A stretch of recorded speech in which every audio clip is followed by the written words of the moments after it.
we're going to knock down a lot of the silos, keep some of them because they're cool, and we're going to paint them, but we're going to put in a village right here on this 5 acres, like an apartment complex and just like housing, and we're going to activate the trail because that's the key. The key is the trail. The key is bringing positive energy to the trail. All right. Well, Spencer, thanks for joining us on the podcast. We're excited to hear your backstory and hear your pursuit of freedom. Do you want to start by telling where you came from, how you got stuck in Omaha? Yeah. Well, thanks for having me. I appreciate it. Like I said, I haven't had much time to think about this, but this is what we do. We just talk about stuff. We just talk about stuff. So I'm from Kansas City area, Overland Park, Stillwell, Kansas, which is South OP. And I grew up there. Went to KU. Met a girl at KU at University of Kansas, and that turned into my wife, and she's from Omaha. And so I moved here. She actually got a pretty good opportunity back in Omaha. My opportunity I found out of school was not that cool. So I had that for 5 months, and I quit, moved to Omaha, followed her. And that was like 2014.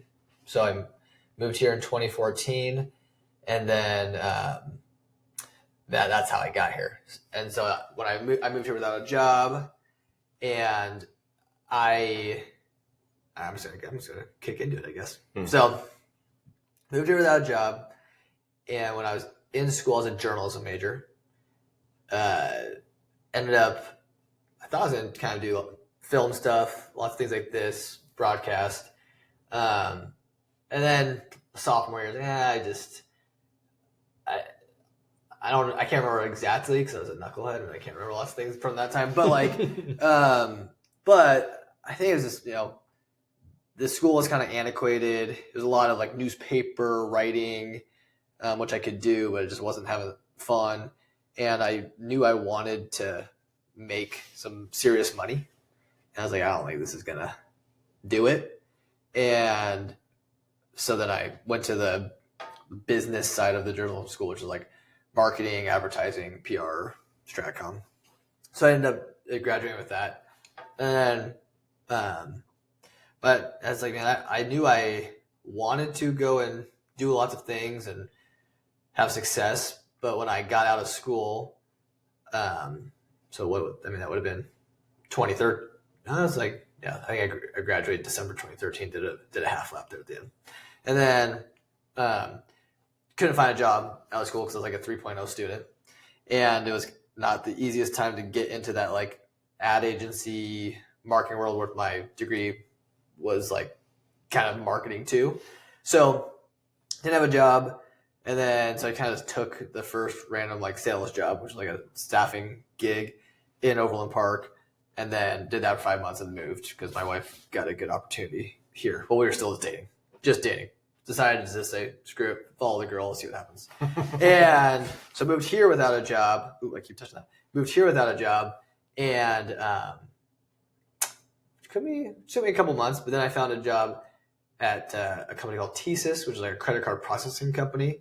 So just the good parts about it was they had a office downtown in the tower, in the First National Tower. So I was like up on the 23rd floor. That was kind of a cool way to just like see all enter of the city. Omaha. Like you're in the city, got cool views. And then my wife also worked downtown, so we got an apartment downtown in the old market.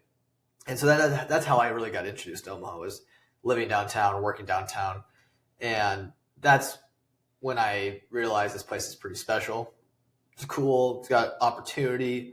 Because I didn't know anything about this place before I moved here. Like maybe we came to the zoo one time when we were kids, and my wife wasn't like super connected or anything. Like her family was like super connected, so I was like just didn't know anybody. And but working downtown, learning about the city, we ended up adopting a dog, and so then we're walking the dog all around the city, and we're just exploring. And my observation was, man, like this is a nice city, and there's a lot of like talk and momentum that's like, kind of being rumored, but there was still a lot of work to do. And You said it's 14? this is 2014. And so that's Blackstone's kind of coming, kind of. Yeah, all those things are. I was definitely not going to Blackstone. Like at Blackstone, really, I wasn't really going to Blackstone. I mean, I think really our spot was like Benson. No, but I guess what I'm saying is the development of all this stuff. Yeah. That's it's all just started. It was just starting then. Yeah. I mean, and it was, Midtown Crossing. They were plussing that up and still plussing that up, but that's still a work in progress. But all that stuff was kind of in works during that time. So it was all. It just had good vibes, and I mean, there's something happening here, and so that was, I think, just subconsciously in my mind a little bit. And then, I've got this job. I was like, all right, like, I know I'm not going to do this for a while. I'm not going to do this forever, so I need to figure out what I want to do with my career. And at that point, I'd had some ideas. I mean, I moved to Omaha, like, had a couple ideas how to start a business, and like went down some rabbit holes. Even, spent some time exploring those ideas, and then they didn't happen. And I study a lot of just like successful people in history. There's all sorts of podcasts and memoirs and biographies and all that stuff, and I'll just listen to them. And something I noticed was that all of these people had, or a lot of them, had some sort of foundation in some trade of like business. So whether it was finance or marketing or engineering or whatever it was, they usually like had some sort of skill set, some sort of expertise. And then they would have an idea and they would go do it, and then they created these things. So from that, I was like, all right, man, I don't have a foundation at all. I mean, journalism school, it gave me good core values of curiosity and just like how to investigate and like go and report things and all that stuff like that. But it just didn't. I had no idea. I was like, man, I got nothing. So I need to pick an industry and commit to that industry. And then once I get in, I'll start having the ideas, because I always have ideas. And so with that, I'm at this credit card processing company just making like 50 plus cold calls a day. That was kind of the deal. Like, you make 50 cold calls and they usually leave you alone. So I'd make a bunch of calls, and then I would just go and long walks and think, and did that from, at some point in 2014, I got that job. And then I was there until 2016. And during that time, I was all right, like, what am I going to do? And then just did a whole thought exercise where, like, what are my long-term goals? What are some things that I'm good at? And then what are the industries I'm interested in? And I couldn't even tell you. I mean, the film stuff was on the industry list, but I can't remember what the other ones were. But commercial real estate development was one of them, because I ended up choosing that because it hit my 4 buckets of my long-term goals, not short-term, which were creativity. I just need to do something where I'm being creative frequently, and making wealth, becoming wealthy, positive impact on the community, and then just the flexibility to have a big family. Those are my 4 big buckets. Can I do that? To me, commercial real estate development hit all those, because creativity, you take a piece of land, you make something out of it, you take a shit building, you do something out of it, you find some silos, you try and turn them into apartments, like stuff like that. Like, to me, it hit those. And then if you get good at that, you're improving the community, you're making it better. I know there's some people who probably really don't think that, but I think that is the case. You're improving the community, and then if you get really good at it, you're gonna make lots of money, and it'll take care of itself. And then the last bucket was, if I could just focus in Omaha for a while, and we start raising a family and all that, like, I can just be around all the time and help raise kids. So that was the theory that I had, and so I just went for it. And so I quit my job at TSYS. I actually went and traveled for like 9 months, or for 90 days in South America. Got back, and then just Googled commercial real estate Omaha, and started cold calling just all the companies that were on that list.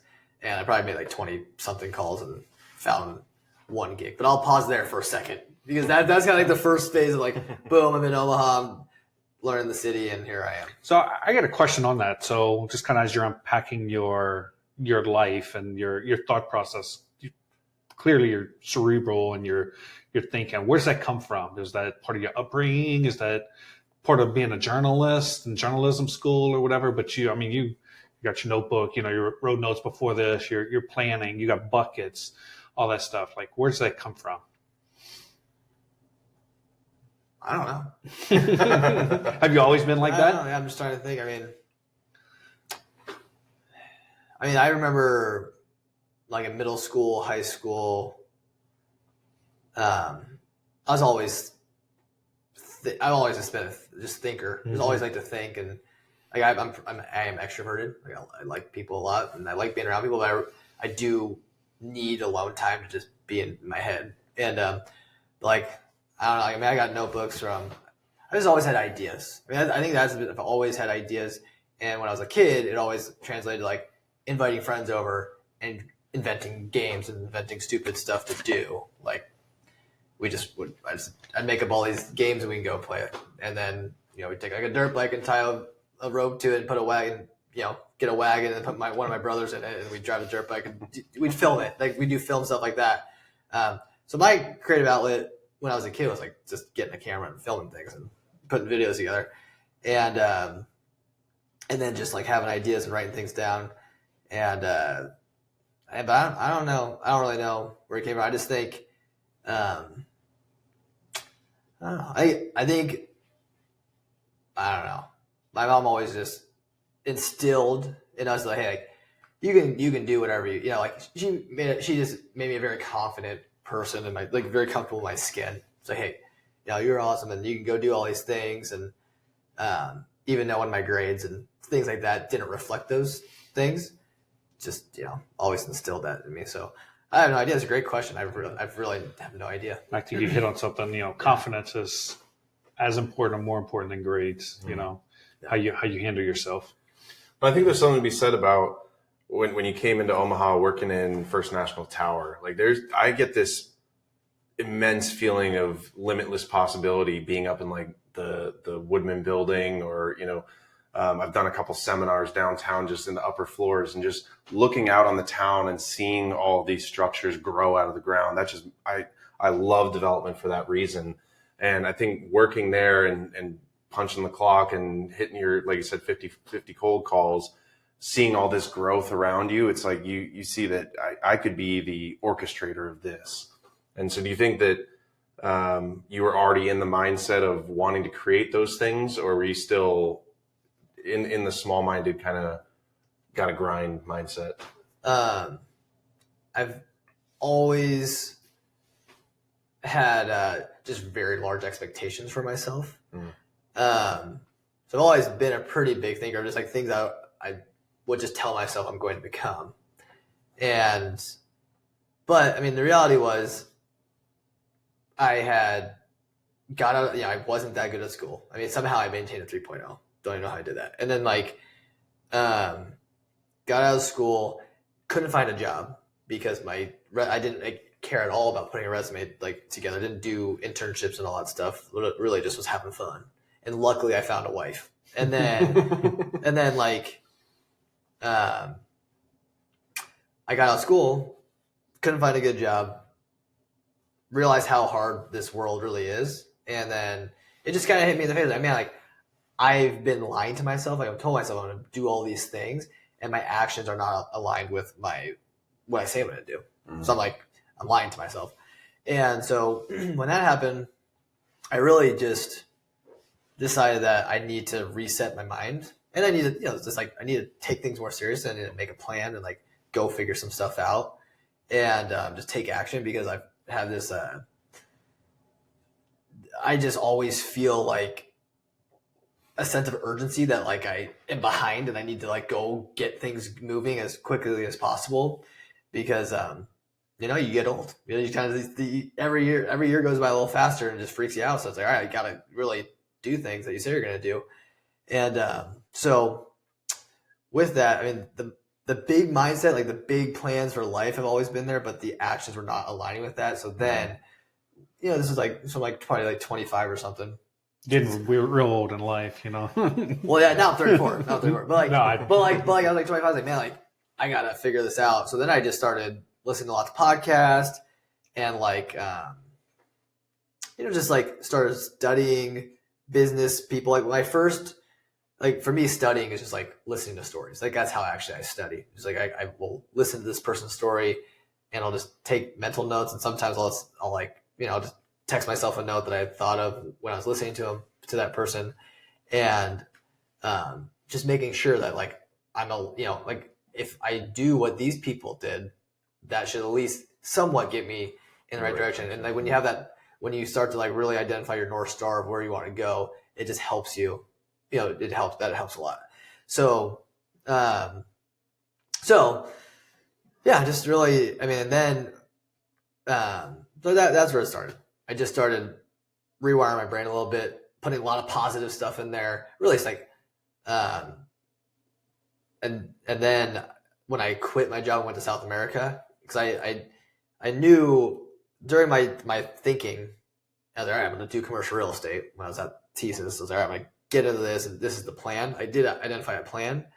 Went to South America, and during that time, met one of our buddies. I went with my best friend, but then there was a guy from school that was also we hung out with down there, and he was really into just the personal development stuff, which I never really. I've explored it a little bit, but not a ton. But he was really into it, and he was crushing it. He was just really doing a great job in his early career, and he's like, oh yeah, this is like he was actually living in South America. We stayed at his apartment for like a week, and so that had a big effect. All right, so when I got back, I was all right.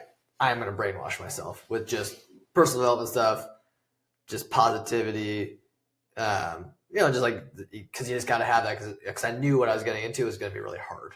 So it sounds like is you caught on very quickly that success leaves clues, and you look for those clues in every success story to see how you can apply that to get to your North Star.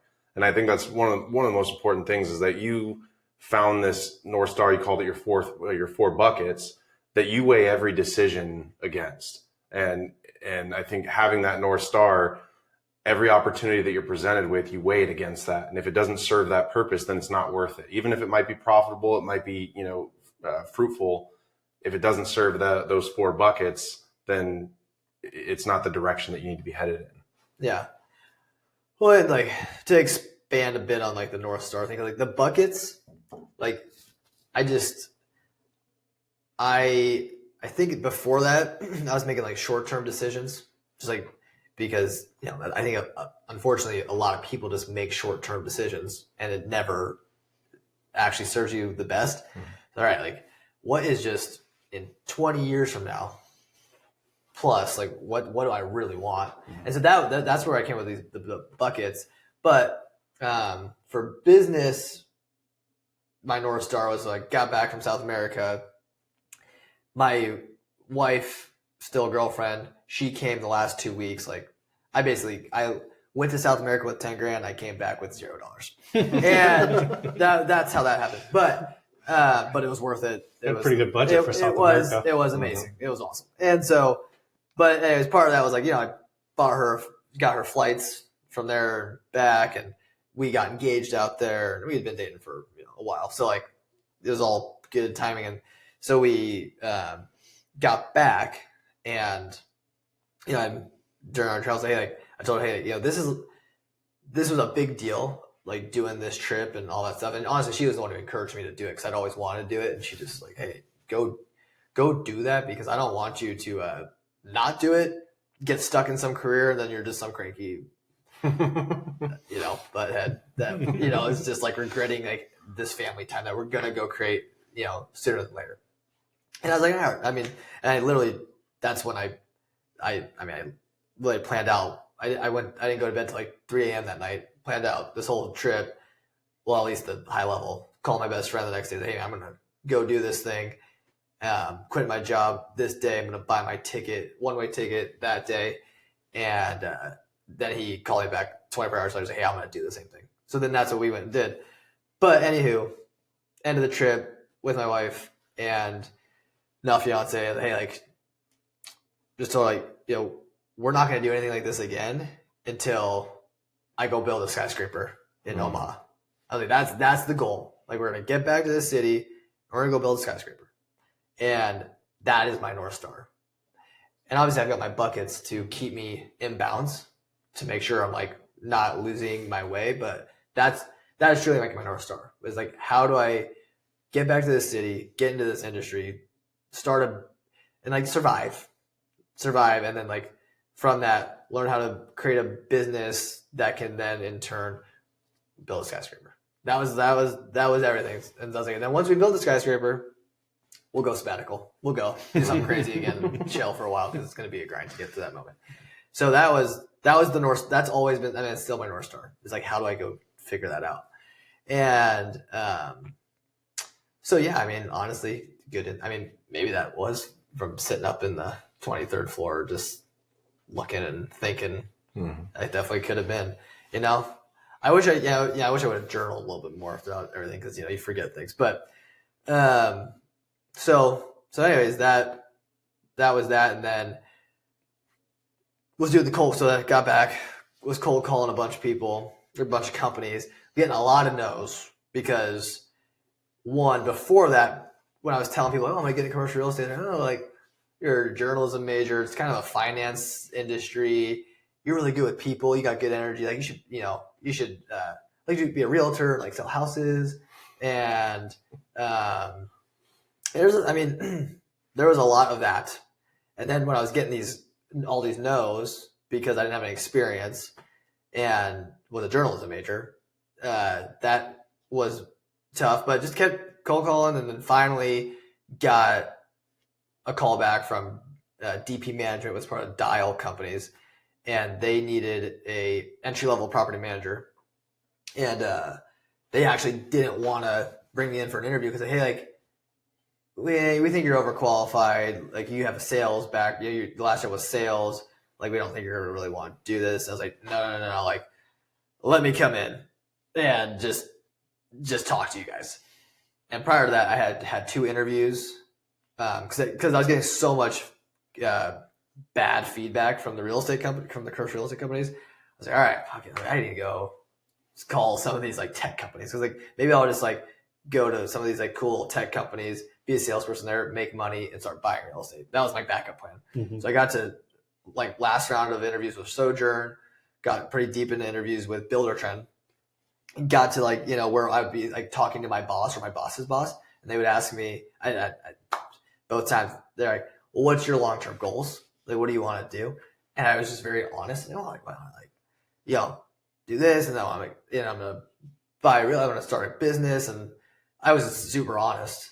And I was like, that was super. That was very dumb thing to do. Should not have done it. But thank God I did that. So yeah. So then after those interviews, like, yeah, we're not gonna hire you. And I was like, okay, well, I should stop doing that. And because I need a job because I have no money. And so anyway, so I get so now I'm interviewing for this entry level property manager job. And kind of the same thing. Well, you could like grow into this position someday. Like, this would be like, you can grow. This is your growth path. I was like, yeah, sounds great. Let's do it. So got the job. It was a $28,000 salary. And I even countered, like tried to get to 32. Like, nope, 20 is all right.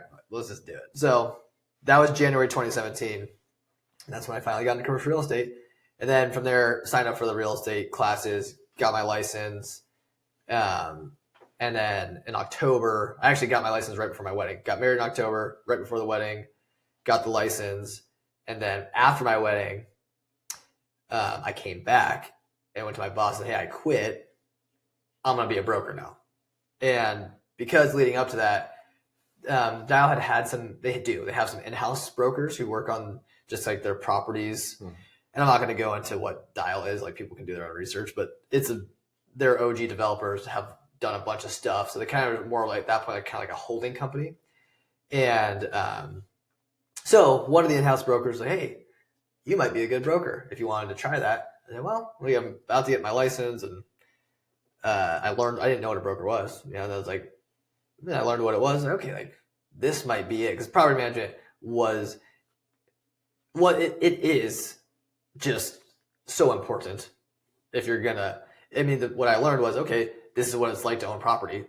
and it's a grind, and it's very expensive to maintain property.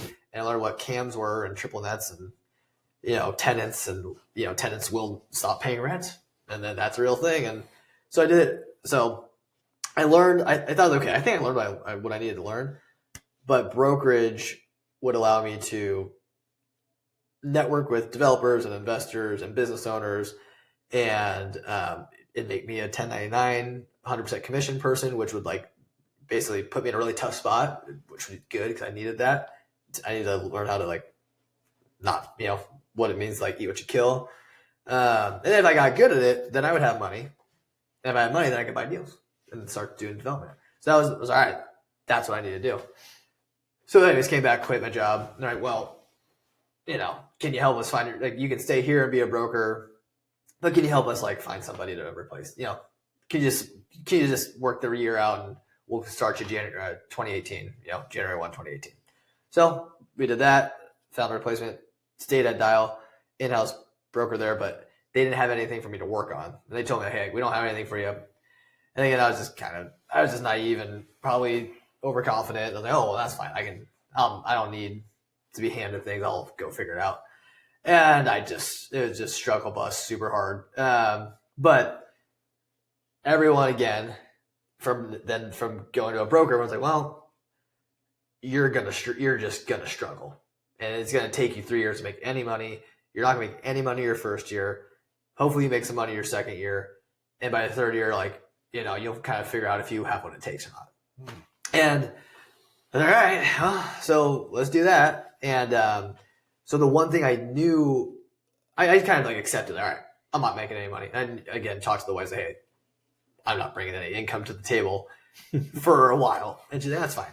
And I'm lucky that I married an all-star. Like, she is a rock star and has always been good at working. So she's always had her career's always been going that way. And so with that, I was like, all right, I know I'm not going to make any money. So what is in my control? Like, obviously, you need to cold call. You need to go find deals, walk into buildings, do all those things. But like, I think, number one thing is I need to build my network. Like, no one knows who I am in this city.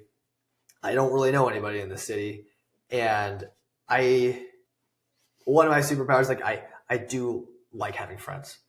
I like meeting people, and I just have like friends. I like, friends has always been a thing. Mm-hmm. I like making friends. So I need to go make a lot of friends in this industry. So I just went to every single brokerage company, went through all the brokers, and I was like, oh man, I went to college with that kid. He used to work at one of the bars in Lawrence. So I was like, I'm gonna call that guy first. So that was Ryan Keel, and got lunch with him. And then from there, didn't have any kids. So it was just like coffee, lunch, beers, nonstop. And my wife at that point, she had just was even more into like the ad agency world. And so she was working a lot. And so we both just work a lot. And then we'd, go grab a drink, whatever, Thursday, Friday. And then it was just fun. I just networked a ton. And I did that for a year straight. I probably met 4 to 5 new people every week. And then obviously still doing the cold calling and working on that stuff. And from that, boom, now it's 2019. I made no money, made $0. And then, but I did have a couple of deals that were like in the works. I was like, all right, like there's a little bit of momentum, but this is very hard. Definitely a few potential tiers, forming. And what the most important thing I learned is like, okay, if I'm going to be a broker, then I need to probably go work at a brokerage house, not at a development company that has like in-house things. Like I probably need to go to the big shop where there's all these high producing brokers. I need to be around that. I just need to be around high producers, and I feel like I could become one. So what were you doing at Dial? Were you looking for new properties that were for sale, or were you looking for land, or what were you? I was just doing everything. So networking. Dial had like 5 office buildings in the Miracle Hills Business Park. Okay. So after a while, I think by 2019, they kind of let me start working on some of the office a little bit. But then really it was just cold calling and walking in the buildings and like just trying to get listings. Like if I saw an empty building, I would find the owner. This is all office stuff mostly. Oh no, retail. My first deal I ever did was a retail lease. Okay. And I think I did a couple office leases. Then one of the brokers at like one of the in-house people, he brought me on a deal, which is super, super nice for him. Honestly, I probably need to go buy him a beer. It's been too long. So, but like he brought me in on a deal. And I was like, oh man, I made it, a little bit. And then, so it was just kind of all the above. Like, I mean, I pretty much, if I saw an empty building or like a vacancy, and there was no brokerage sign on it, I would call him. Usually it didn't have a brokerage sign on it because it sucked. Like it was a bad listing, but I didn't care because I was like, I need to get my sign. I need to get my name on signs like out around town so people knew who the whole thing is. It's like, I kind of need to like get my name in the market, And if I just did the right things and was nice and like told the truth and, my reputation would take care of itself. So that was the whole mission on that. There's a whole sort of stuff. The best deal I ever did there was I just asked myself, all right, if I had money, what neighborhood would I buy into? Like what would I want to buy property at? And I said Little Italy.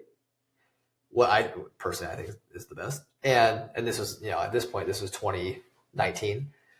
So just went to CoStar, started looking at all the properties and just looking for all the commercial properties. And there was a storage facility on 5th and Pacific. And so I found the owner, called him, said, hey, would you ever look at an offer?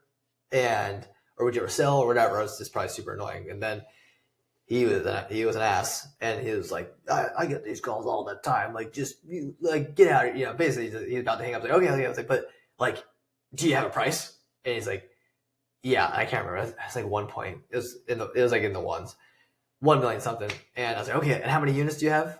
And he told me how many units. I was like, okay, perfect. I was like, and then he hung up on me. And then I was like, all right, well, I got a price and I got the amount of units, and then you can usually just do the math. So then at the time I was sharing an office with a guy named Nathan Gredovan, who was about to leave for Colliers. But like Nathan was in there. I was like, do we know anybody that wants to buy a storage facility? And then he called a banker, and the banker said, yeah, call Jeff McGregor. And then called Jeff McGregor. Said, hey man, got this opportunity, and would you be interested? He's like, well, hell yeah. And then, long story short is I was trying to like middleman it, and then finally Jeff's like, it was just struggling to get momentum. And then Jeff called me, hey man, I promise I'll pay you a commission if you just like pass me off. And I was like, can I put that in writing in an email? Like, yeah, absolutely. So then we got that email. And then honestly, I mean, just doing deals with good people is the best business advice you could ever do. Have you ever got burned doing that, or have you done it since then? Yeah, I can't talk about because I don't want to bash people, but yes, I have been screwed over. Okay. I probably lost like $100,000 in total just being screwed in this business. I mean, then legitimately probably just been burned. Would you argue? I mean, obviously you're not going to say publicly, but I'm sure behind closed doors you've had. When the camera's off, I'll tell you. Yeah, for example, Tanner screwed me over on this deal. Yeah. And then Tanner ends up so they made an extra $20,000 on this deal. But over the grand scheme of things, once you get a bad reputation, especially in Omaha, it's not the biggest market in the world. Yeah. Like now you got that black mark on your record, if you will, and now it makes it harder for the next one. So Tanner might have made $20,000 that he didn't pay you a commission, but he's going to lose out in the long run. Would you agree with that? Yeah, I mean, I like to think that's how I operate. Mm-hmm. It's like it's just bad.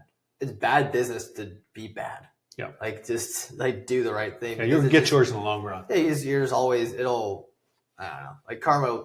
I don't know. I want to say yes, that is the case, but I still know some of these guys that are out there still doing it. So I mean, sometimes when you just grind hard enough, you're just gonna keep doing. Like some of these people, like they're just gonna keep grinding and they're gonna keep finding some opportunities. But yeah, like I'm never gonna send them a deal again, or I'm never gonna do a transaction with them again. Mm-hmm. So it's like, so you've lost my business, which I like to think is worth something. Yeah. So. Well, and on that, I mean, on the residential side, we talked earlier podcast, there's 3,000 agents, right? On the commercial side, there's maybe 200. Yeah. And so word does travel fast. But what I've learned to push back against it is that the greed and selfishness will always surpass the blacklist. Like there's always someone else who will just take a chance and they'll give them the leads and then get the business. And so it doesn't really, I mean, it's obviously unethical to have a formal blacklist, but there are people and lenders that I won't work with because they've screwed me on deals. But I won't go out and just start name bashing them. If I have someone come to me and say, hey, I'm thinking about working with this person. Like, have you ever met them? Like, I'll share it and I'll say, yeah, I mean, watch out for this. Just protect your six, But I don't think that. I think there's always going to be a greedy broker that comes along and just is like, so they get burned. Yeah, they screwed you. I'm not going to get screwed. So, yeah, I will say like Omaha really has a lot of good brokers. I mean, majority of brokers in the city are actually, I think, pretty good. I've been more bitten by just like a bad buyer or a bad seller. Like I didn't properly I could have, like one time a seller did something. I was representing somebody and they went and did another deal, like behind my back when we had a signed listing agreement. And this is like, this was 2018, I think, maybe 2019. And like, I went back and looked at the listing agreement. I was like, man, like it was this, I had the deal to lease it, it wasn't to sell, but we had talked about it. And anyways, I could technically sue you, for 50 grand that you technically owe me. But, I was like, I didn't do it. I was like, just whatever, I'm not going to do that. So that, but yeah, to me, it's been more on the buyer. Like if you represent a bad buyer or represent a bad seller, like it can really get you. But, what makes a bad buyer or seller from your, just not being honest? I mean, like just not doing well, two different things. Like bad seller, if you're representing something, this is the thing. Are they a realistic? I mean, that story where the deal happened behind my back, that's honestly like never really happened again. Mm-hmm. But bad sellers, like when they have like just extreme unrealistic expectations, but you're just desperate and you want to do it. You say, I want to get a listing, so you just do it. And then just setting boundaries, and then if the realistic boundaries aren't set, if they won't like at least be reasonable, then you probably just need to walk away because opportunity cost. But like, I mean, we've had sellers where we tried to sell like a fourplex for this guy, and his price is way up here. We told him it probably needs to be down here, but whatever, we'll list it. And then we got in a couple offers that were obviously closer here, and then he just got frustrated and didn't renew with us, and then went like 6 months later sold it for exactly what we told him. And then that same person reached out back to us like, hey, what do you think about this? Like he had like 20 units, and what do you think? And we're like, well, you could probably get like this, but he didn't want to pay a commission or something. And then some buyer they're good buyers. I mean, in terms of like they get deals done. He got a hold of them and did a deal with them, and like he sold it for probably 20% less than what we would have gotten for him, but he didn't pay a commission. So he's like, oh, I won. It's like, no, you just lost like $500,000, So so you got sellers like that, and then you got buyers who it's hard to like sign a buyer rep agreement. Like a buyer, it's all based off of like trust. I mean, so like I've only represented like a few buyers like exclusively, and that's just because we're friends at this point. But for example, you got one buyer who we had bought a couple of deals together, and from the same group. That group calls my buyer, and says, hey, would you look at this deal? And he's like, yeah. And then he went and looked at it, and then he's like, hey, I've got to include Spencer in this somehow. We got to like make sure he gets taken care of. It doesn't have to be a big commission. Like, so like, he made me like, I mean, it was something, it was like 10 grand. And he went out of his way, probably hurt him. He had to pay probably an extra 10 grand for that, but that's how much, his relationship meant. And then you got another buyer who's out there saying, oh, like, yeah, if you help me find a deal, I'll pay you a 5% finder's fee or like buyer fee. And, go down the path, find a deal. It actually was listed, but I had been negotiating with another buyer on that property, and they backed out. I was like, man, I know this is a good deal. Part of me is like, I should just do this deal. But I really tried to draw a line in the sand. Like, I don't do existing multifamily because I broker it so much. So no, I'm not going to do it. I'm going to call these guys because they told me if I ever brought them a deal. And so did that. Couldn't make it work. Like, we submitted an offer, they wouldn't take it. And then later on, I find out they reached back out to the seller broker because the seller broker didn't want to pay a commission because multifamily is just freaking sucks like that. But like our company is like one of the only companies that, like, if you list them, I'm sure, but Tanner probably is too. But a lot of these companies, like, if you list a multifamily deal, they don't pay a buyer rep fee. They just won't do it. But like Oak, we do that. We always just want to share the commission because we feel like that brings more. You're bettering your client because you're bringing more offers. And so anywho, buyer goes behind my back, calls the selling broker. He said, hey, I think we could do this deal if we don't have to pay a buyer rep fee. And then boom, they did it.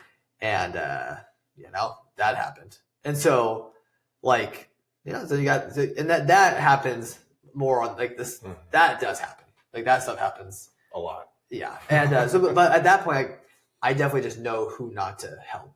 You got one guy going above and beyond to include you and other people cutting you out. Yeah. And honestly, the only way you learn that is just by feeling the pain. There's only one way to learn some of these things. And it's just kind of going through it. And brokerage has been a nice way to learn things because, you're learning in brokerage when you make a mistake or you have a painful moment. It's like, oh, I lost a commission or something like that, where, it's not like you had to write a check and make a mistake. You just kind of like, I just spent like 10 hours or whatever on this, and it just turned into nothing. And so as a broker, you're just constantly risking your time always. And then, I agree. It's a lot of front end trust. And I work primarily with buyers. I've done, a handful of listings, but the buyers, there's a huge difference between the ones who are just, they'll take any deal from anybody. They don't care. They have no loyalty at all.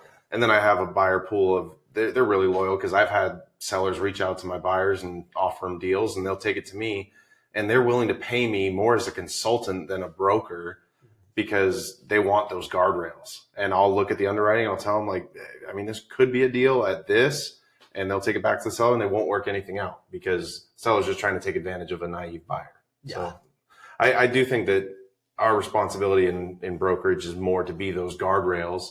And we talked earlier about, we look at hundreds, if not thousands of deals every year. We can see the things that might slip through, and that's where we're there to be the protection. Yeah, you want to make sure people are doing good deals, and no, I agree 100%. I agree 100%. So,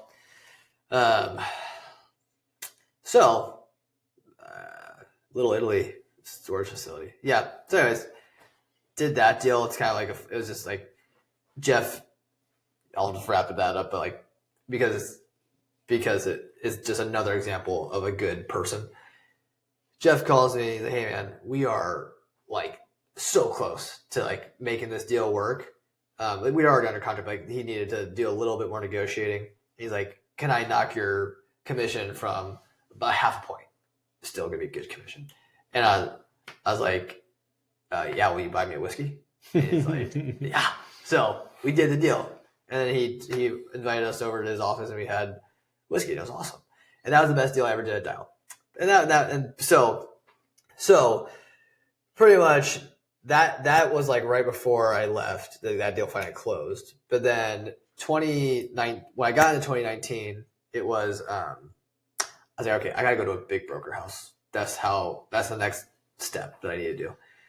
So, again, from all my networking, I thought Investors Realty kind of had the best brand, or the best reputation. Again, I really think there's lots of good brokers. Most people have a good reputation. But Investors Realty, just overwhelmingly, everybody just kept talking about how legit they are. And they had a ton of high producers there. But they were very hard to get into. It was a very challenging place to get your foot in the door at. So like, okay, well, that's where I want to go. And so then I go to their website. It was like, okay, yeah, like kind of seeing how they're set up. Like, okay, like they're a team-based company. And so you got your retail team, office team, industrial team. And then they had like their investment team in quotes. But on the office, industrial, retail, it was like, okay, like really were like teams. You know, you had the senior person with lots of experience, and you could tell they had brought on some younger, more green people, and they would learn from and that's that. It was a good business model. You could tell they were trying to do. And then, but then they had this investment team, and it wasn't really a team. It was just 3 dudes doing their own thing. And well, and for context, in commercial, multifamily is the redheaded stepchild of commercial. It's like from everything I've experienced, it's like the retail industrial guys that are heavy into those sectors. They're like, I guess multifamily can sit with us, you know? Yeah, it falls under the broad bucket of commercial, but yeah, most brokers do not want to mess with multifamily. And yeah, that was good. So like in the investment team was like one guy who was doing like the, selling the grocery anchored strip center or the $20 million office building, just kind of a legend in the market. And I never met him because he turns out he's like the nicest guy in the world. But on his picture on the website, he's like, man, he's intimidating. I don't know if that's my guy. And then there was another guy that's really old. He's like actually one of the founders of the company. And then there was a guy doing multifamily. And, from my experience with the storage facilities, like, man, that was the biggest check I ever got. And it was the most fun deal I ever did. I was like, and my leasing it was just a grind.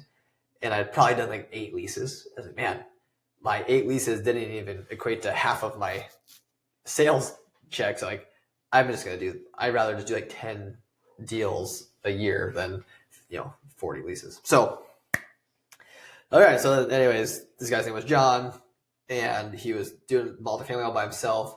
So we got a coffee, and we had met each other, I think, once at like a showing. And I literally just pitched him on the spot. Hey, like, I like no like pressure, but I want to team up with you, help you make a multifamily team at Investors Realty. And he's like 10 years older than me. He was definitely doing really, really well. But I was like, hey, like, I could take the smaller stuff. I can bring in energy and help bring in things, but like it will help you work on the bigger stuff.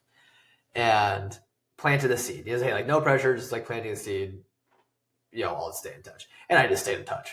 I just like every month I would just like shoot him a note, and then we'd get another coffee or something. And then finally it was like Christmas time ish of 2019. And I was like, hey, let's go grab lunch. And I just said, hey, it's time for us to make a decision. And the pressure is on now. Now we need to make it. We're going steady. It's this.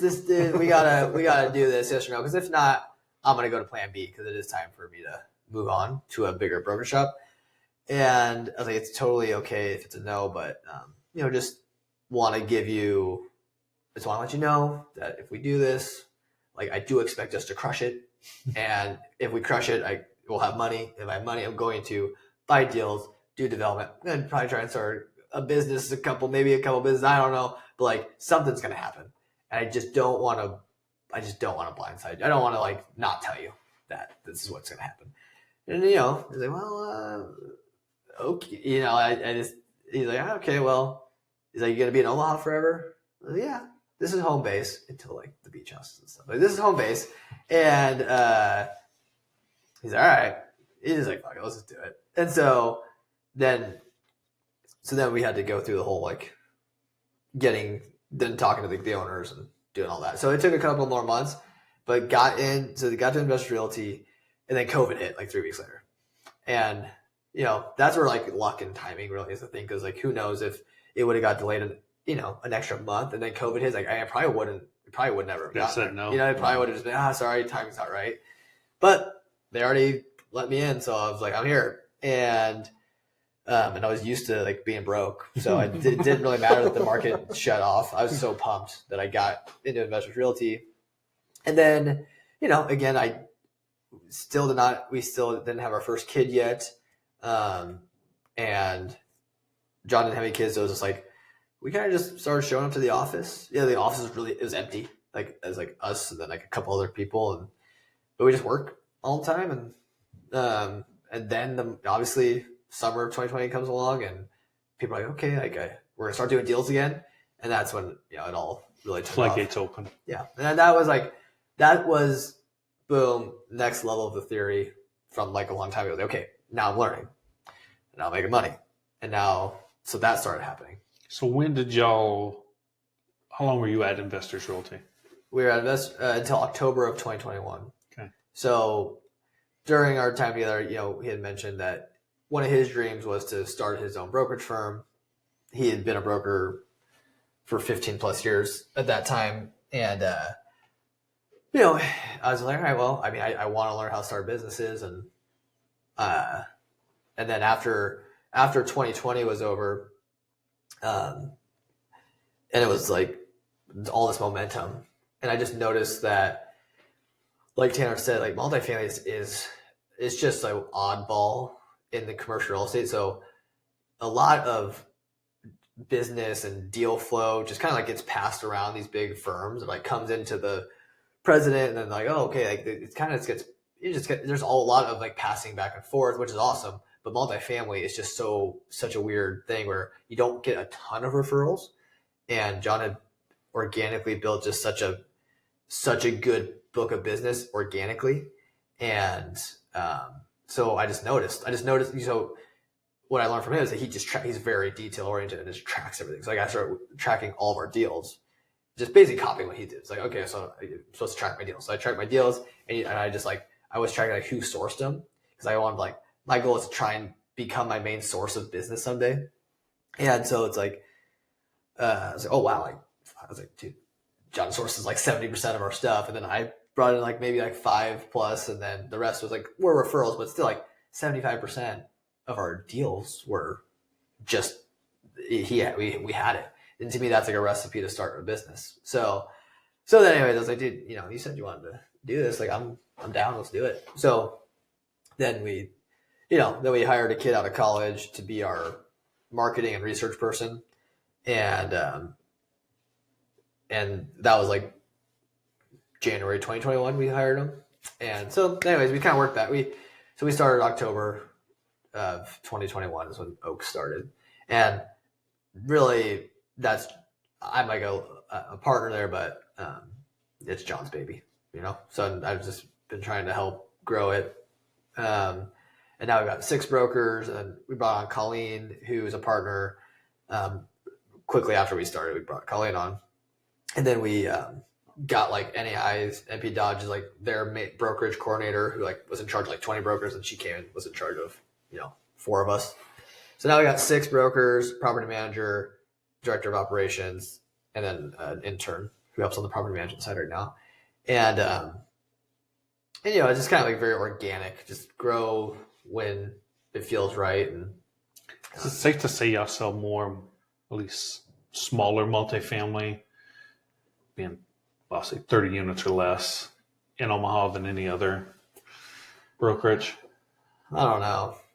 Seems like almost every listing I see you guys on, Yeah, I mean, we're definitely very active. I mean, again, it's a really good timing. Like a couple of like multifamily brokers were getting older, and like so they were kind of retiring, leaving the market. And then one broker that was same career path, like level, like age and all that stuff as John, like he left and went to California. So then all of a sudden it was like, it's kind of just like us. And then like obviously there's other people who do it, but I don't know. I just say we have like probably the most consistent brand in multifamily. So good way to put it. Yeah. Yeah. It's like, because when you look at transactions, like, oh shit, like we didn't really have as many as we wanted, but I don't know. John just like said, we pretty much get like usually like one opportunity a month kind of comes in somehow, and usually it's from him. Like, because he somebody should put that guy on a podcast. He's going to be really timid about it, but he's got a cool story. Like, he was struggling for a long time as a broker at Investors Realty, was trying to kind of just like figuring out like, what do I do? And like, there are already people who kind of had these other food groups covered. So he just wasn't like breaking in. And then he's doing that for like 5+ years. not making lots of money. And then he just realized like, okay, because he started in 2005, I think. And so then, probably got a little bit of momentum, and then the Great Recession hit, and then all of a sudden they all got. So I think it was like 2010-ish, 2011, kind of 12 range. He's like, all right, I'm focusing on multi. He lived in Midtown and noticed like most of the product was in Midtown, kind of urban core area. So he just started tracking and logging and doing everything. Like when at Investors Realty, they'll give you a big, huge textbook of like, this is how you're a successful broker. Like read it. And, I probably got like halfway through it. And then, it was literally like step by step. He just did he just followed the book. You do what you're supposed to do. Like Investors Realty, when it comes to like the X's and O's, blocking and tackling of like brokerage, like there's a reason why they have so many successful people there. It is like in a very impressive place. And that's probably what just like being around, again, like just being around, it was the first time in life that I had been around a lot of successful people. And it just had a very big impact on me. Because when you're around successful people, you're like, oh, they're human beings like me. They just have more discipline and structure. And like, just are working. They just work it. They work hard and they do what they're supposed to do. So this is like, so that was a massive piece of it. But yeah, so then we started Oak. And then before that, I had some money. I was like, I'm going to do my first investment, because I always told myself once I have some money, I'm going to do a deal. And me and one of my buddies I had made when I was at Dial, he worked at a construction company. I told him, hey, I'm going to be a big developer someday and do lots of deals. And he had said, all right, well, let me know when you have some money and we'll do a deal together. And so had like probably like 40 grand. I was all right, I'm going to do it. So I called Patrick, hey, Patrick, let's go do a deal. I got some money. He's like, all right, well, maybe we should just flip a house, see how that goes. I was all right, that's a good idea. So found us a house. We flipped it. We brought on a third partner. He was supposed to bring in some capital and bring in some like, physical labor. And so we did it. We made a little bit of money, but it was my first lesson learned of like, oh, there's a such thing as a bad partner. So I learned my lesson on bad partners. So the third partner that we brought in, just like day before we were supposed to close, like, I can't put in the money. So then I had to put in every single cent I had to cover him. So now I have everything I have in this little house. And then, they're like, oh, well, I'll put in all this time and effort. And then, obviously he didn't. And then Patrick had to like overcome that. So it was just super stressful. I mean, it was very stressful. And then we just got lucky because the market kept going up. Did you have any kind of partnership agreement ahead of time, or you just kind of... We made like a little LLC thing, and like could we have like not paid them? Yeah, but we did. So we, it's 2021. Market keeps going up. We sell it. We each made $8,000, and so boom, we pay him. We pay the guy, but I just told Patrick, hey, I'm not talking to that guy anymore. Like he's not. He's out. He's not on the next deal. But I'm pretty like I feel like I'm pretty cutthroat. It's like once you burn me, I really kind of just done with you. And so unless there's a reason behind it, but yeah. So anyways, so I was like, Patrick. But the the flip side was me and this Patrick guy, like we became really, really close from that experience. And we're all right, let's go do some big deals. And so I just told him I'm never flipping a house again. That was painful. I'm going to go find us a commercial deal. And then in the meantime, I was like, but let's go find us our third partner. Because we really like this idea of like finding like an engineer as our third partner or like an architect. But there's this young guy named Justin who had just left one of the big engineering firms and started just his own shingle. And he was younger than us, but just super stud. And so we called him and said, hey, do you want to be our third partner? I'm going to go, we had golfed together at one point via Patrick. And so he's like, yeah, that sounds fun. So anyways, it took me a while, but then that's when I found the silos. I feel like that's kind of like another chapter right there. Closing one, moving on to silos being another, which we talked about quite a bit before we started. But what are the silos if someone's not in Omaha? The big old concrete silos off of the interstate that goes along 34th and Vinton, but really it's like 34th and Field Club Trail, or it's like Vinton and Field Club Trail is really what it's on. But it's just like in this little South Midtown neighborhood, and it's kind of like where everything in Omaha comes together, interstate wise, at least on the Midtown. I-80, 480, like you go Highway south. 75. Yeah, it's like it's where you can't. I mean, it's actually impossible to miss. Them, So, and I guess, do we want to keep going? I know. Before we go on, I want to touch on one thing that you've covered a lot, and that I mean, proximity, the people you surround yourself with, just osmosis of gathering from being around these successful people. I see one of the things in my workings with John, the first apartment building I bought was from John, and that came from a coffee meeting of me just cold calling brokers that I saw were doing business. And that one happened to fall out of contract the night before. And I said, I'll get you an offer today. And through that process, I learned, and every conversation I have with John, I learn a lot. But he was very fair in his dealings. There was no haggling. There was no back and forth. There were things that it was, I went and asked for these credits for something. It was like the deck staining. I wanted to get the deck stained before we closed on it. And he said, well, it was in that condition when you put your offer in. Like, we're not going to do that. And so it was very fair. Yeah. And so since even the beginning of your story, you talked about how important your word is to you. And when people show that they don't share that same value, that's where you kind of draw the line. Do you think that being around someone like John has solidified that as one of your core values? I mean, even in your word to yourself, you say you have to have faith in your own word. Yeah. I mean, he's an example of, like, you can be very successful and just do the right thing pretty much all the time. And, there's times where, your goals can change. Like, you can say one thing, but then you gather information and like, oh man, shoot, now I gotta do this, and like when those are awkward moments, and you have to confront them and like just have the awkward conversations. And there's like so to answer your question, John, that was also just like, that was my experience of Investors Realty. Mm-hmm. It was a bunch of very high character people who were trained properly, and like, this is how we do business. And they like they basically wrote the book, and they're like, we don't break the book, and we do the right thing all the time. So like, and then you see that, and then you see all the success, and you're like, okay, well, it's odd. Then even more of a reason why you just go do the right thing, even if it's hurts sometimes. I mean, there's been a deal where to resolve a situation, like, we've had to write like $5,000 check to like just like mend the gap, like buyer and seller are just like yelling, just like this thing, and like, so we just, but I started one of my years like in the negative because of that, like, so like, it's not, So anyways, the answer is yes.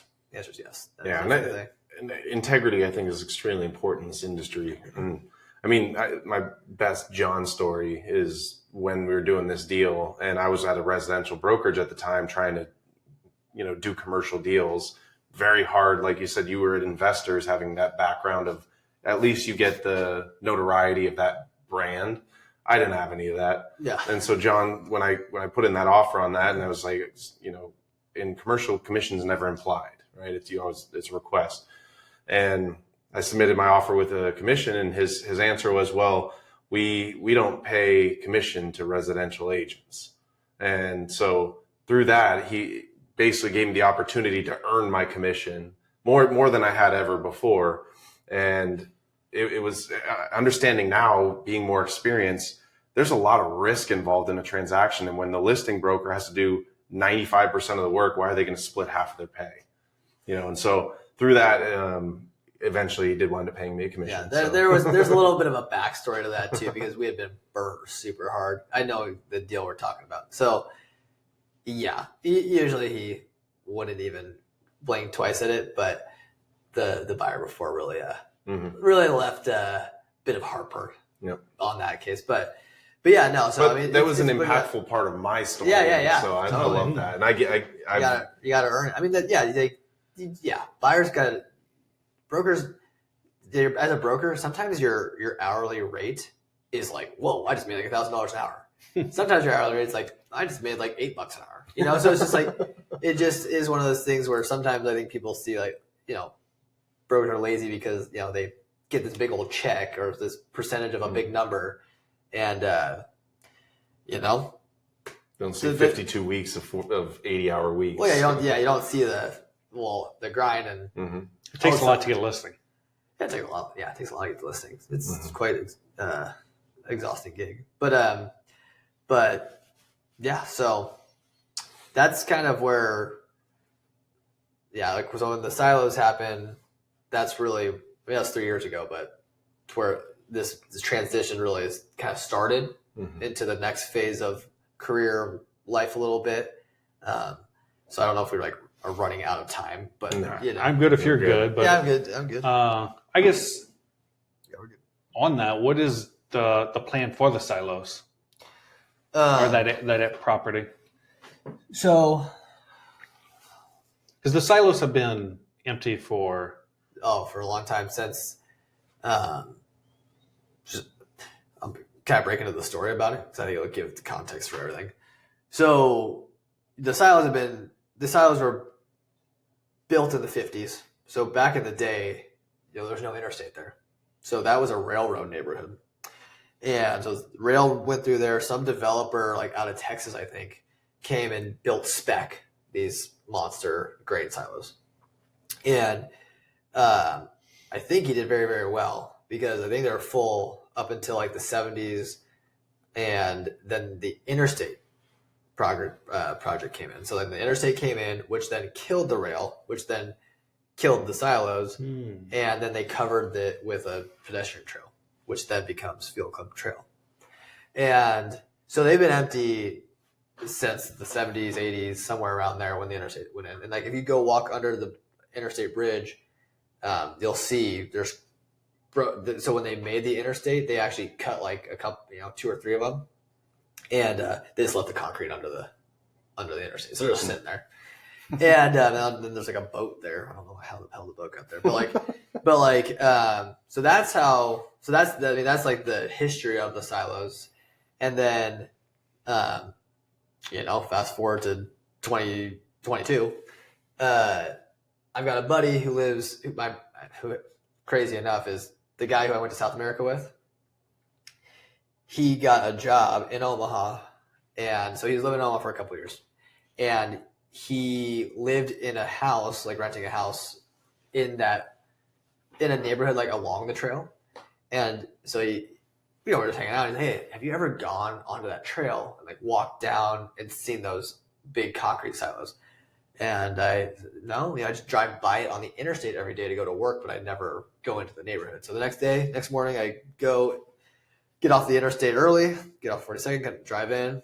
Kind of like this cool drive, like, man, like, and then you just like are driving up on it, like, man, these are very big. And then you go and park in this little dirt parking lot and get out, standing on the trail, looking at the silos, and you just immediately like, man, these are really big. They're intimidating.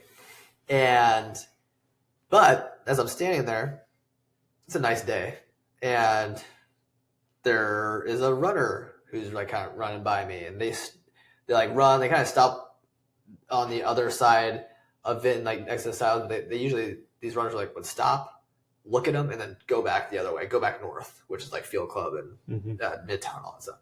And that happened a couple of times. Like runners run, stop, look, turn. Same thing. Like somebody pushing a baby in a stroller, turn. Then a biker would come through. Bikers would usually go through, but I was just like sitting there like, yeah, wow, like this is a real trail. This is a good pedestrian trail that people actually use. And so then I'm like, okay, like, you know, my wife and I have always talked about how Omaha has just not fun trails.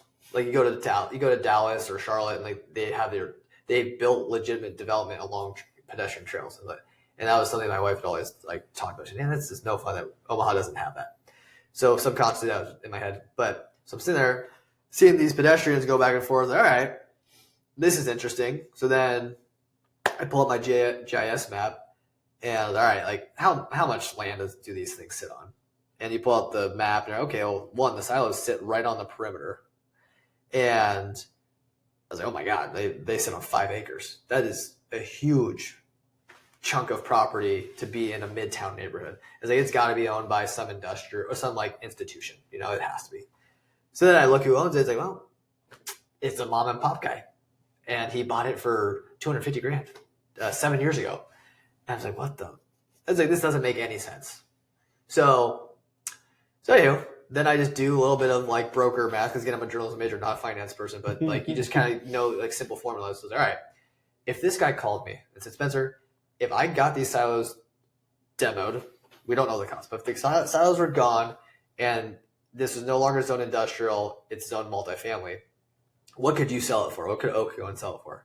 So I just do, you basically do 43,560 times 5. And then I think, well, I think I could sell it for 20 to 25 bucks a foot. And the more I think about it, I could probably do it higher. And, if it's properly, like, that's like you got your TIF and all this stuff. Like you got everything baked in, ready to go. So anyways, I see the numbers. Oh my God, that's a huge number. Way more than what this guy bought it for. Probably in my head, I was like, it's probably enough for demo where you're going to have some yield. You're going to definitely have some room to play with. So with that, I got to call the guy. So cold call him. Hey man, name's Spencer. Would you ever look at an offer if I submitted one to you for the silos? He's like, yeah, I would. He's like, I had an idea like 5 years ago, and I'm just never going to do it. And he wanted to turn into like, just kind of use it more for industrial stuff. And so he wanted $700,000, and I was like, okay, like seems a bit aggressive, but like I feel like the potential of the site is worth it. I was like, so I told him, all right, I'll give you that, but I want 6 months of due diligence because there's a lot to figure out. And he just said, no, that's way too long. I'm not going to give you that much time. And I just tell him, man, that's not cool. This is like, look how complicated this site is. Just kind of like, yeah, he's a really good, again, like do business with good people. This guy's just a great guy. And he owns a plumbing business. And it's a successful plumbing business. He's just too busy. Like that's why he's never doing this. He's like, I'm busy, and his kids are getting older. And he's like, he's just like, my idea is past. Like I'm cool with getting rid of them. And basically, hey, no one else is even talking to me. Why don't you go think about it for a while? Because like, I'm not giving you that long of time to be under contract. So with that, I call Patrick. I called Justin. So I called construction buddy, called civil buddy, engineer buddy. All right, guys, this is the next site. This is the next project. I'm telling you, I think it will work. But let's be like, obviously, I don't know. I know this feels like a good deal, but I don't know how to develop. I don't know how to build things and all that stuff. So I was like, let's be even partners. Like we'll go in, be development partners together. And, but the one criteria is that when we go and do this thing, like I'm going to put my development company sign like in the yard. It's going to be like a light development project. And, they're like, yeah, it's totally fine. And we would love to do this crazy thing with you. So then I go back to the seller and all right, man, close in 2 months, 30 days due diligence, close 30 days after that. But I want 450, not 700. You're still going to make good money. And then we'll lease it back to you so you can keep putting your plumbing equipment and dirt and stuff on the site. And I told him the whole game plan. Hey, here's the plan. Like we're going to knock down a lot of the silos, keep some of them because they're cool. We're going to paint them, but we're going to put in a village right here on this 5 acres, like an apartment complex and just like housing. And we're going to activate the trail because that's the key. The key is the trail. The key is bringing positive energy to the trail. So right now it's negative energy. People go to this thing, they look at it, they kind of like, you can just feel people don't feel super comfortable. And so the key is to bring positive energy to the anchor of the trail. And he just like, all right, you know what? He's like, literally, fuck it, I'll do it. He's like, I just want to see if you can pull this off. And then and that's like literally what he said. And, all right. So then we kept it super low key. Like no one knew. So then we went and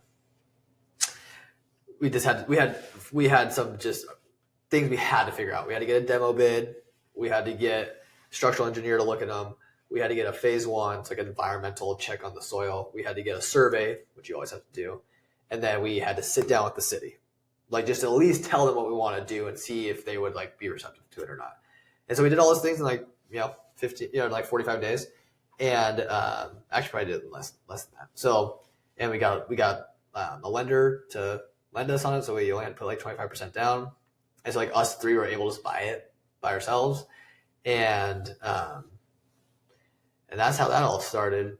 And so, I did a sale lease back with the guy. So he was paying our debt, taxes, and insurance.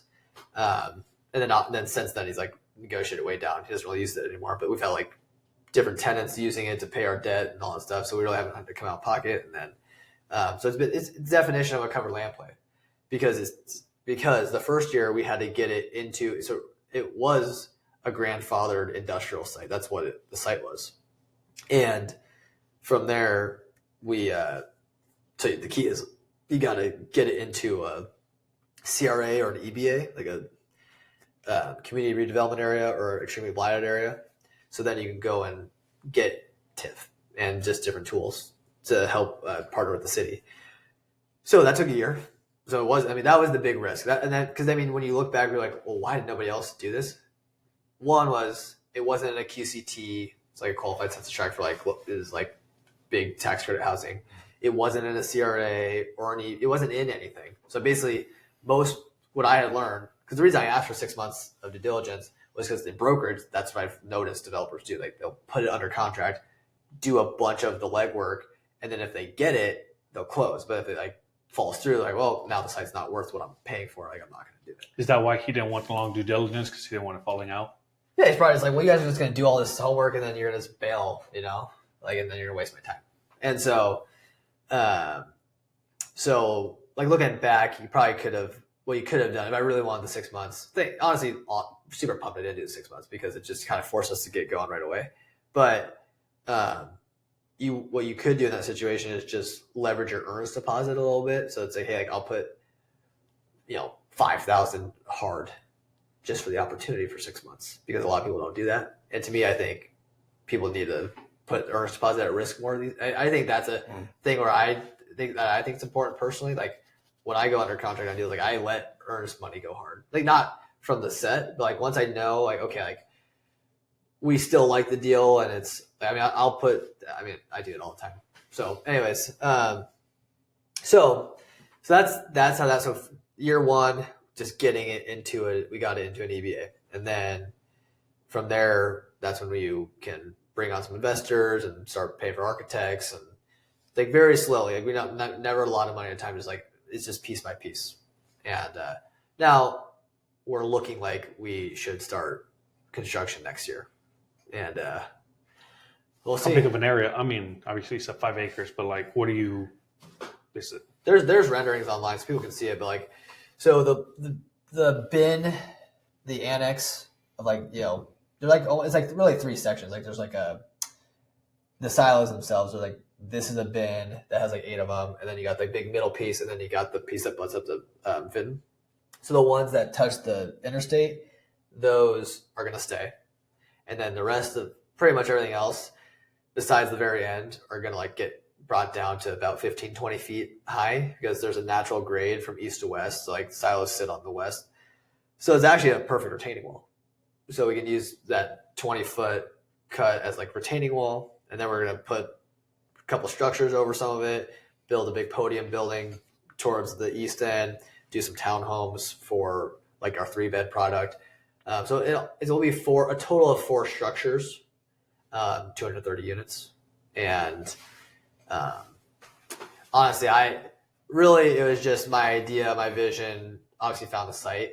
Since then, I mean, I've really been just listening. I've just been in all the meetings. I sit, I listen, I give advice, and then I do help with like the capital raising stuff. And we've been assembling more property. So over that 3-year period, we've bought some more industrial properties and some houses that are around that area. Yeah. So like we've got a phase 2 site. So yeah, we've got like the silos, and we got a 2.5 acre phase 2 site. And then I just, and then with that, I'm under contract on like 3 other things, and so with all that, obviously my brokerage has definitely taken a massive hit, and it's stressful, but to kind of go back to your North Star, like, because there's definitely been moments throughout the silos, and just throughout this whole process of like, all right, I'm going to start putting deals together and doing these different things and risking all this money.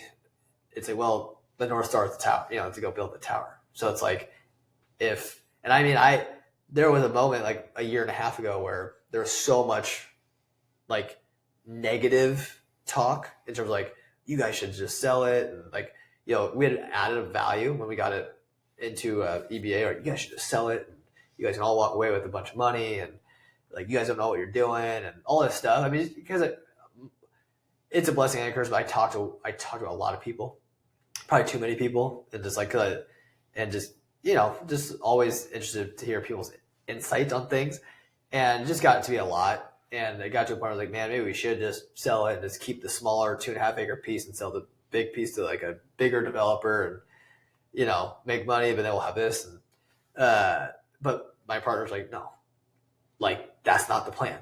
You told us the plan. Like, this is what we're doing. Just take one step. And like, they're like, just stop talking to people. I was like, okay. So that was a real moment. Like, and that was a year and a half ago where, again, like just like fighting through the negative energy and just like the voices in your head, like, man, this is terrifying. But that's why you can pick good partners. That's why the key is just, you got to have good partners, and a good partner are they good people, and are they skilled? Like, are they good at what they do?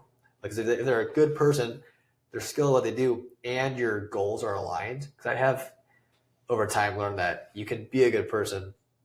You both can be good people. You both can be skilled people.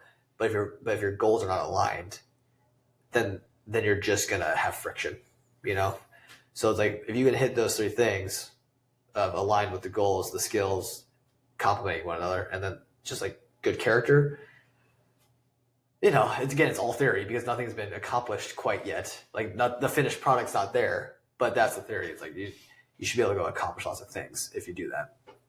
I think using that logic set on, even earlier in your story, talking about when you failed those interviews because you were too honest. Yeah. If you use that same logic, it's like a law that applies to all these areas, is that you were a good person, you had skill, but your goals weren't aligned. And I say that all the time. We've talked about it when we were building our real estate team and doing all these things. Is like, our values need to align first, and then our goals need to align, because even if your goals are 1 degree different, eventually you're going to become separate. And I've talked myself out of interviews before too, just telling I'm doing this in real estate, I'm doing this, that, and the other one. And they're like, well, you're a great person, but you're going to get bored here. And so I think it's very true. And one thing that, I think I've met 2 of your brothers, talked most with Jamie. He's doing very well for himself, in creative outlets and real estate. And he's a very niche thing that he does. Yeah, we are very different in our absolutely what we're doing. Both very creative. And you talked about how a lot of it was your mom almost breaking ceilings and just giving you guys that permission or empowerment to be as successful as you want. Now, being a father to 3 kids, how are you kind of trying to implement that into your kids? Well, they're little people, so 4-year-old and then 2-year-old twins, and then but it's a good question because well, a bit of a sidetrack because I'm gonna get to the point, but I mentioned light development with this. I told my buddies, like, I'm gonna put a light sign on the yard, and Light is the brand. It really, at this point, it's just a brand, but to me, Light is gonna be the brand that builds the tower someday, and that's why it's so important that with the this silos is a part of the Light story. And to me, what I've noticed was that development. I've just been obsessed. I'm gonna be a developer someday, and so I meet a lot of developers, and I just man, there's a ton of developers out there where it is like a 2nd, 3rd generation family where grandpa started something or dad started something or whatever, and those kids are now learning, and and then the other half are like just kind of crazy old cowboys who are like, oh, like, whereas it's like, because they had a good reputation and it was like 50 years ago, they could basically do like a handshake deal almost, where like they could put like 0% down to go get their construction loan, but they're like good guys. So like basically, I trust you. Like, like just, there's just a bunch of stories like that where obviously that doesn't exist anymore. And so like this barrier to entry development is just so intimidating for people. And I've met a lot of young people, or like just around our age-ish, and like so many people like they want to develop, and they've thought about it, and they've talked about it, and some of them are really doing it, which is awesome. But there's so many of them like, man, like you can just tell the mindset is like there's just something in the way, and that sucks because they're very skilled. They have everything they have everything it takes. It's just like, they need some help. And a lot of it's the mental barrier. A lot of it's just like finding the deal and helping with like the capital raising and all that stuff, because the numbers do get really big really quick. And but for me, like Light, I want it to be this brand. I want it to be this organization. Right now it's a brand, but I want it to be an organization that can help those people go and do deals. Like that's a whole huge part of it. So anyways, I do that because really trying to build Light for two things. Like one, to go build cool assets in the community, because I think when you build good assets in a community, like that, those are amenities that the city get to use, and you make your city better. And then two, it's like help, because I consider myself a first generation real estate person. I had a fantastic childhood. So I'm not like had a bad childhood. Awesome childhood. Was like so fun. But like had no business, like we were not a business family. And so like, and I moved to this town where I don't know anybody. It's just like, you basically just start from scratch. And so like, I want Light to be a company that like really can do a good job of recruiting and finding talented people, where they really are like first generation real estate people, but they just have this innate drive and curiosity and just like energy to go do big things. But like, and they come into our sphere where, hey, like we are doing fun, big, cool things, and we have resources and all these things, and yeah, like we'll help you do some deals. And with that, I say that because like Light really is built for the first. Like, I really wanted to just at its core always kind of got like that first generation mindset, but with that, like one of the reasons you get into real estate is, it's for the generation. Like I talked to, so like, I mean, I'm not trying to be too intentional about it, but like, it's like you're brainwashing my kids. Like we talk about engineering. Like, I want my kids like get into engineering and construction, because I feel like that's where I don't have an edge at all. So like we get our magnet tiles, and like we build towers, and like we go, I'll take the 4-year-old with me and just drive him around, and like we'll go look, like every time we pass the silos on the interstate, he's like, hey, silos, like hey, like those are ours, and I'm like, and like you don't. So it's just like, so I really, whatever they want to do, they'll do. But like I'm definitely just like, their environment is just real estate, and we talk business all the time, even though they don't. I don't know. I struggle talking to little kids, so I kind of just talk, and so like. But it's just, we talk a lot. We have goals taped on the walls everywhere, and we talk about them. And if you ask him like, hey, like, what do you do when you grow up? They want to build towers. I mean, that's just like, that's just what he thinks he thinks that's what we do. And because when you just give yourself no choice but to think, to believe and just tell yourself, hey, this is what we're going to do, then that's what you go do, because you don't know any better.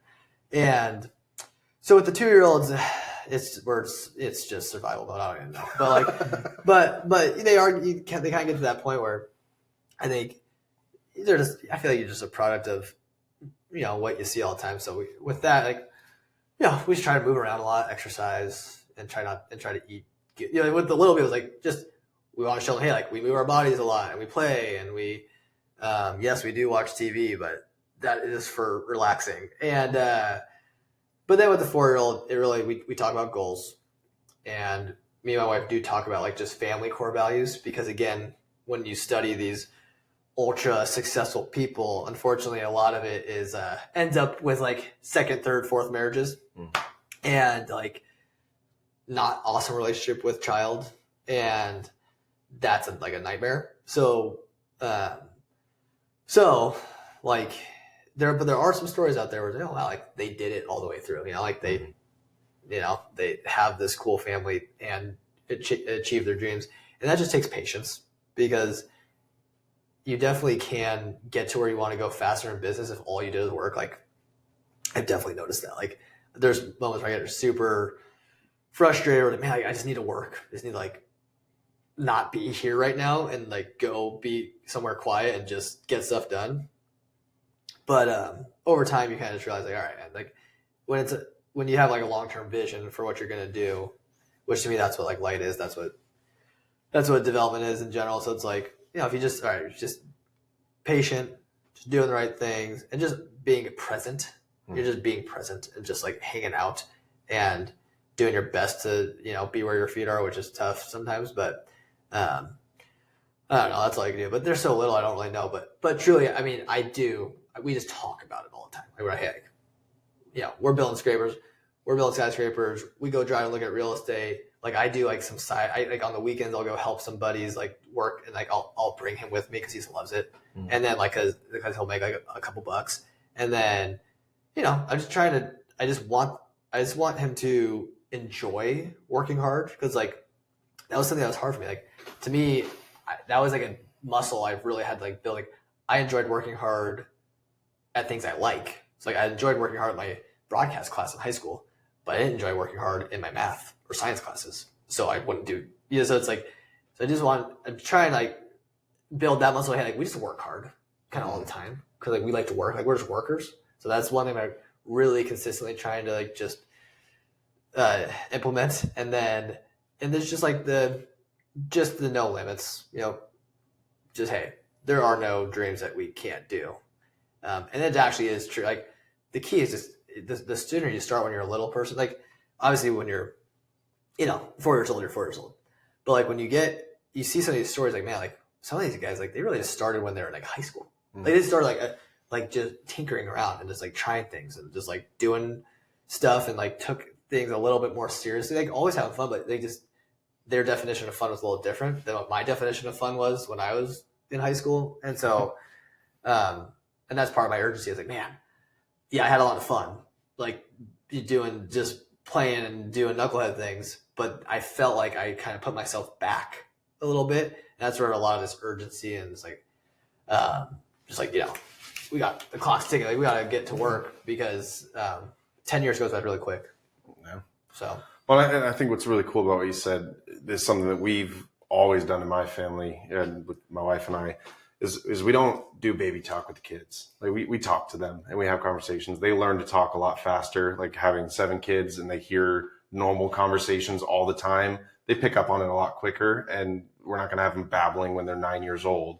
Like you're going to talk. Yeah. And so we try to be more transparent with sharing the struggles and sharing the things that we're doing in business and, teaching them that to enjoy the struggle and not just like, I think parents tend to think they're protecting their kids by not sharing that with them. And, my kids have always seen me be in the cash flow quadrant, be the self-employed, as broker, you're self-employed. Like you said, you eat what you kill. So we bought a trucking company recently, small company. Comes with its own stressors. There's a lot of learning curve. But the other day when my kids asked like, oh, where's the trucks at? And it's like, oh, well, driver's, out on a load right now. And they're like, wait, but we're going to bed. And I'm like, yeah. And like, so we're making money in our sleep? And I was like, yeah. And they're 7, 8 years old. And they're like, Dad, we made it. Like we're making money in our sleep. And I'm thinking like, I'm going to make $200 off this load, but still it's cool that they pick up on those things because we share it. And it just reminded me that we need to share it with them more often. And I think that's really cool is that you keep your kids involved and just show them. And in the last podcast we did, he talked about the biggest thing that he does with his kids is that he shares it with them. And you're sharing this experience because we don't want to be so head down in the work that we forget why we're even doing it. Yeah, no, I like that a lot. Well, and then the other thing, in closing thoughts, and I know we could probably go for the next 4 hours, but we could.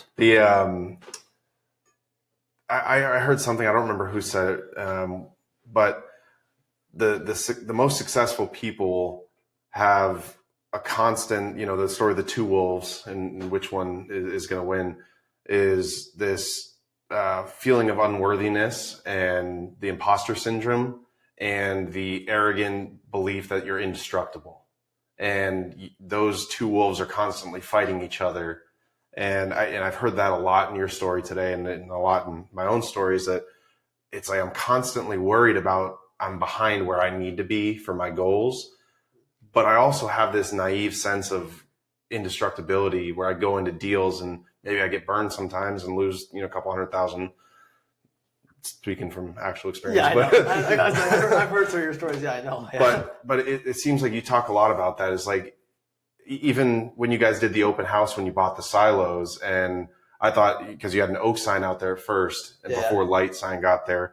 And I talked to John, I'm like, oh, so what's the story when you buy this? He's like, this isn't me. This is a Spencer thing.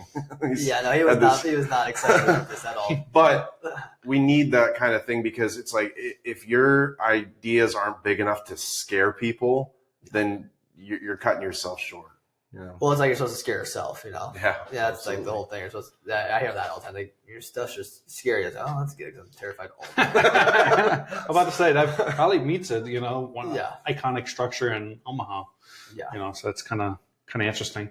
So before we get out, I want to give you the opportunity. What does freedom mean to you? I think you kind of said a lot of it, but if you could distill it into a minute or two. Well, I'm glad I asked kind of what freedom fighters meant, because, going into this, before like the 24 hours leading up to this, I was like, again, like imposter syndrome, like I just don't think I'm even close to being somebody who could go on a podcast and be like, oh, I've got freedom, because I still struggle to pay bills because I'm not making enough money in my brokerage because I'm doing all this. And it's just like a constant, it's just a constant thing. Mm-hmm. So it's like, I'm definitely not, so to me, like, the classic definition of freedom, like, oh, you just do whatever you want, because you have enough like passive money coming in and whatever, cash flow. Like, I have no cash flow. So, but, the fighting part, like for their freedom, I really like that. And so to me, like, because when I was doing my 4 buckets, and because for a while I had a 5th bucket, and it was freedom, and I was like, but I don't even know. I was like, what the hell does that even mean? And so to me, what that means is I want to be able to do whatever I want to do in that moment. But to me, that means like I want to be able to. Any idea that I have, I want to be able to have the resources and the ability to go and do it. And like, if I want to, that to me, like that to me is like the ultimate. It's like, I just have created the environment, and which means like you have some money and you have like a team of people that, help you do things, and you just have this system. Like, any idea I have, because I've got crazy, other things that are much crazier than the silos, but like I don't share them. But I want to be able to execute on any idea I have, and it's just tinker to see if they work or not. Like, I want to have enough money and enough resources to just like try my ideas, because you just never know which ones are going to work and which ones are not going to work. You have to like try them sometimes, and you just have to be able to risk capital and time to do that. And then like with that, just being able to hop on a plane and go do things. And then, like with my family, like I want to take my kids to South America and like show them my crazy adventure that I went on. And like we tell stories. Like that's one, usually for bedtime you do like a story, or like you read the book, and like with the 4-year-old or the 2-year-old. But with the 4-year-old now, mom will read him a book at a certain night for bedtime. But for me, I just tell him a story. They will just tell it, but it's like a real life story. Mm-hmm. And he's like, can you tell me the story about how when Uncle Jake got bit by that dog in South America, I was like, you know, that's his favorite story, which is a nuts off camera story, which I tell like a G-rated version to him. But like that's to me that is freedom. It's like being able to execute any idea I have that's in my brain and be able to hop on a plane and just go on, you know, like I want to go, just go hop on a plane with the family and just go on adventures. Like go on adventures, execute ideas, and then if you know, and then the four other buckets I told you about, like if I'm doing those at like a high level, and like helping, just helping people is, you know, is just so important because, you know, well, you know, if you got lots of money and doing all these things and you're just like, yeah, not helping people, then it doesn't really make any sense. And I can definitely attest to, I think your true superpowers are this eternal positivity, that there's no bad ideas, and the action and how quickly you take action. Like we've had meetings, like, you know, you, me and my wife, and we'll share ideas and we'll go back and forth and brainstorm and all this stuff. And her and I will go back home and we'll just linger on like, oh, that was a good meeting. And Spencer will text us, say, hey, I found a site for that. And we're like, holy crap. Like we haven't even sat down to, you know, take our shoes off yet. And he's already boom. And so I think that is where you are going to thrive, is that you are willing to take action and you don't shoot anything down without at least giving it a fair shot. That's it. Because there are bad ideas, but like you have to give every idea its moment. You got to give it a chance to breathe, because then you don't know. But if it is a bad idea, I'll say, hey, that's bad. That's a bad idea, but here's why. And usually, you know, at this point, I've had so many bad ideas that I can actually, well, here's why, because look, I mean, I fucked up doing that. And so, but yeah, no, I really appreciate that. And yeah, you know, I hope that all this stuff really works out and keeps going, but it is just a long-term game. So it's like, you know, that's where like inevitably, if you keep breathing, which means you got to, you know, stay healthy. But like, if you just keep breathing and you're just around for a while and you just are constantly in pursuit and put the right people around you, then it just really should work. I mean, to me, common sense says like, well, it will work, because if you just don't stop, and if you're having fun and you're figuring out a way, if you figure out a way to like make enough money to pay your bills and support the people that you need to support, then there's no reason not to keep doing the stuff. Which is why if young people are listening to this, just go on the crazy trip, because I don't, you know, because going on that crazy trip just allowed me to come here, and this is, you know, this is like 8-9 years ago now, but it's like, it's allowed me to not focus. All I had to do is, like, I did it. You know, I did my fun journey, so now all I had to do is just focus on building a career and having fun doing it. I'm not worried about like going on I haven't been on a vacation longer than a week ever since then. Wow. So, all right, guys. Well, I really appreciate this. Yeah, I appreciate it too. And yeah, it's definitely eye-opening, and just kind of seeing someone push the limits and dream big. And like you said, you don't even share a lot of them. So it's nice to see. Well, I look forward to seeing you on season 25 of Shark Tank. Oh, man. I hope. That'd be awesome. So. All right. Well, thanks, guys. Appreciate it.